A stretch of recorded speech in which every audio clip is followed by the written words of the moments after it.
এর আগের আরেকটা চালান কিন্তু জর্দার, সেটা সৌদি আরবের জেদ্দায় গিয়ে ধরা পড়েছে। এতে আমরা রাষ্ট্র হিসেবে ছোট হয়েছি। একজন হজযাত্রী জর্দা, গুড়, সিগারেট নিয়ে যাওয়ার একটি সংবাদ ডিবিসি টেলিভিশনে প্রচার হয়েছে।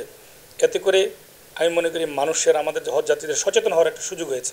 এটা প্রচার হওয়াতে আমাদের সকল হজযাত্রীগণ তারা জানতে পারলেন যে ডিবিসি নিউজের এই নিউজের মাধ্যমে তাদের যে হজ যাত্রায়, পবিত্র যাত্রায় এই জাতীয় কোনো পণ্য পরিবহন করা সঠিক হবে না। আমি আশা করি এই বিষয়টি আমাদের হজ যাত্রীদেরকে স্পর্শ করবে।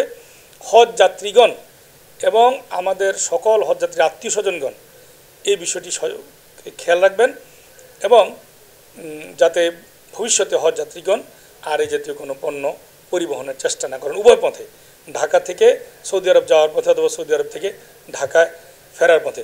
আমি ডিবিসি নিউজকে ধন্যবাদ জানাই এই জাতীয় একটি সংবাদ প্রচার করে আমাদের হজ যাত্রীগণ এবং তাদের আত্মীয় স্বজনদেরকে সচেতন করার জন্য।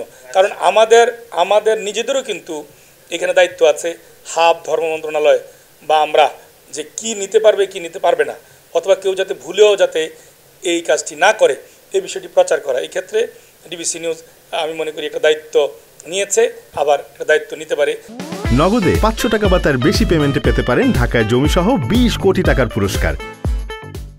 আর এখানেও আমাদের যারা কাস্টম যারা আছেন তারাও কিন্তু এর থেকে আরও সচেতন হয়েছেন। এখন সেদিন তারাই এটাকে এখানে ধরতে পেরেছেন এবং ভবিষ্যতে আমি মনে করি কাস্টম কর্তৃপক্ষ এ বিষয়ে যথেষ্ট সচেতন থাকবে যাতে এটা ঢাকায় ধরা পড়ে, সৌদি আরব গিয়ে যাতে ধরা না পড়ে।